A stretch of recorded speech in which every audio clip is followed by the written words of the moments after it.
Hello, in front of me I've got FOTON Tunland. In this video I'll show you where is the power outlet.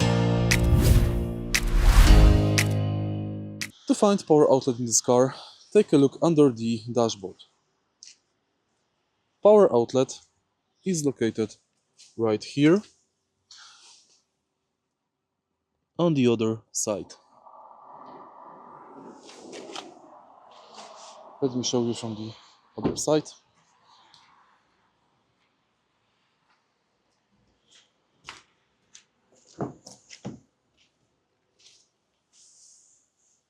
Thanks to the power outlet, you can connect dash cam to your car or charger.